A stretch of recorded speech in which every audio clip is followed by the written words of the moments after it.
welcome you all on behalf of Seher for our new production of Dhruv Swamini, written by Jaishankar Prasad.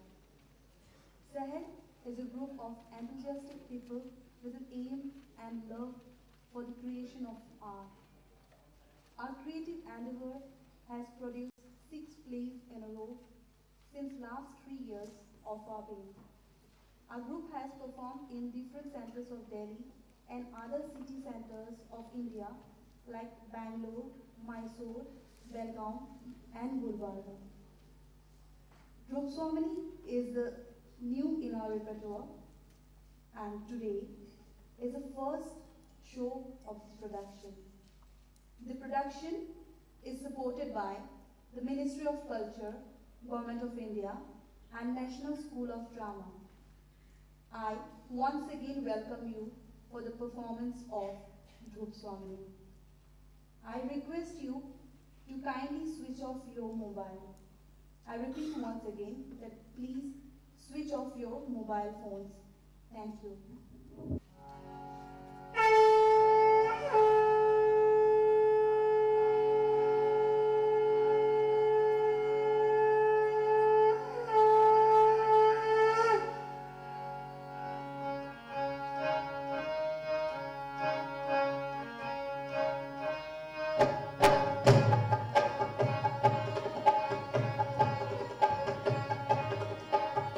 आज का कल पर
अरे महादेवी, भट्टारा किधर आए हैं का?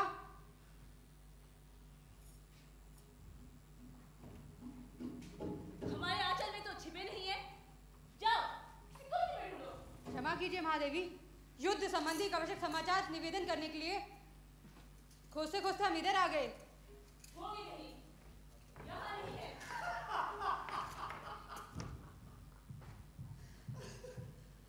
जय हो देव।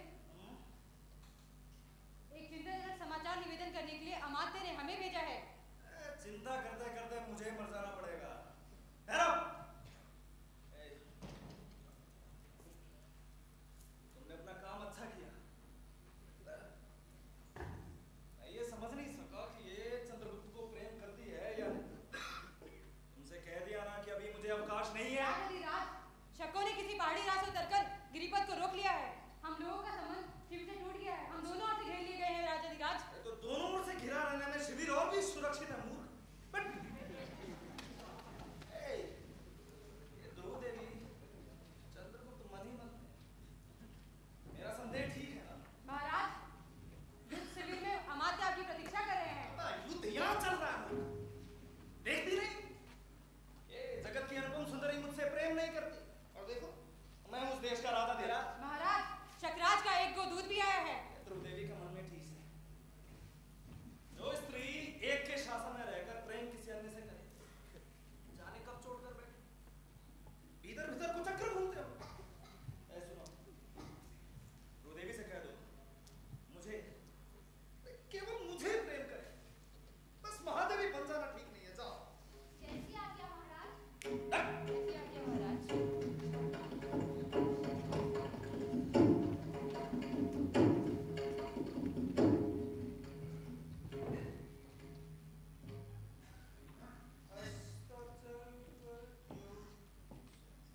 जय हो देव, कुछ आवश्यक बातें कहनी है। ये ध्रुव देवी को लेकर क्या साम्राज्य से हाथ धोना पड़ेगा शिखर? हाँ? सहसा मेरे राजदंड ग्रहण कर लेने से पुरोहित, सेनापति, ये कुमार, ये सब छिपा हुआ विद्रोह भाव रखते हैं। केवल तुम मेरे विश्वास पात्र हो। ये गिरिपथ, ये सभी झगड़ों का अंतिम निर्णय करेगा शिखर। जिसकी भुजाओं में बल ना हो, उसके मस्तिष्क में तो कुछ होना चाहिए ना। हाँ देव, हाँ? पहले इसे पढ़ लीजिए।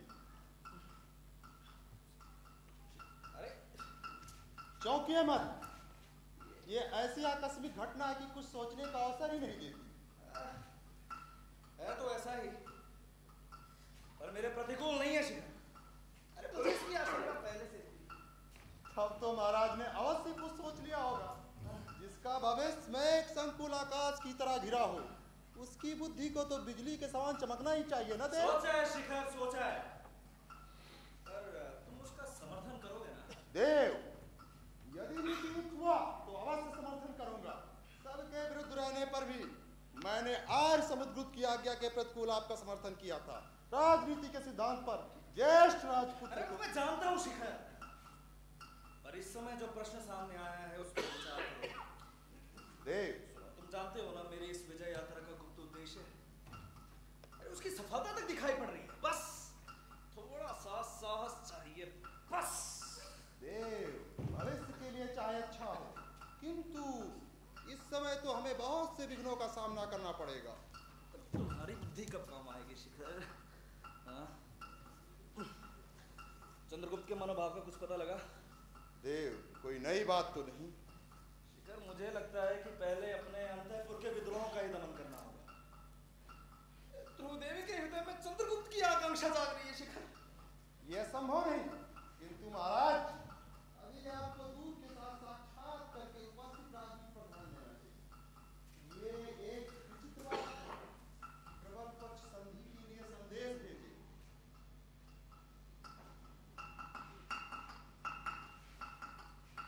विचित्र हो चाहे सच, शिखर तुम्हारी राजनीतिज्ञता इसी में है कि भीतर और बाहर के सब शत्रु एक ही चाल में परास्त हो।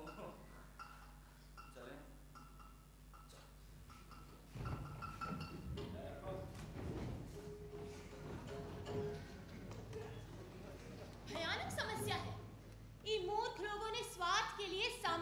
कौरव का सर्वनाश करने का निश्चय कर लिया है। सच है, वीरता जब भागती है तब उसके पैरों से राजनीतिक छलछन की धूल उड़ती है। कुमार चंद्रगुप्त को ये सब समाचार शीघ्र ही मिलना चाहिए। गूंगे के अभिनय में महादेवी के हृदय का आवरण तनिक सा हट गया है, लेकिन वो थोड़ा सा स्निग्ध भाव भी कुमार के लिए कम महत्व नहीं रखता है। कुमार चंद्रगुप्त कितने समर्पण का भाव है उनमें, लेकिन उसी का बड़ा भाई रामगुप्त, कपटाचारी रामगुप्त, जी करता है इस कलुषित वातावरण से हम अपने को कहीं दूर विस्मृति में छिपा लें। लेकिन मंदा, तुझे विधाता क्यों बनाए हैं? नहीं, हमें हृदय कठोर करके अपना कर्तव्य करने के लिए यहाँ रुकना होगा। न्याय का, दुर्बल का पक्ष ग्रहण करना होगा।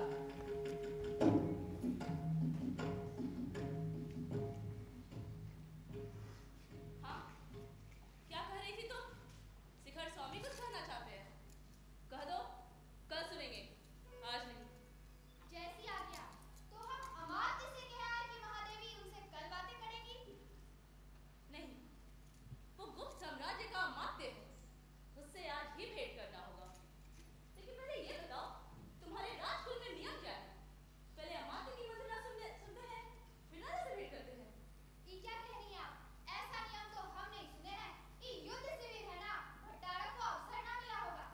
आपको उन पर ऐसे ही संदेह ना करना चाहिए। अच्छा, हम महादेवी ही है ना?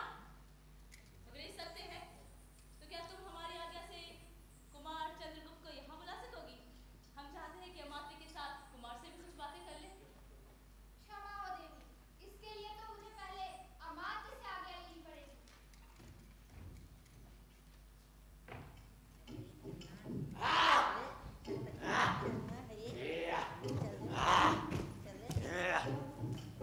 युद्ध, भयानक युद्ध हो रहा है कि कहीं होगा में? आया बहनों, यही युद्ध करके दिखाओ, महादेवी भी देखे। हाँ?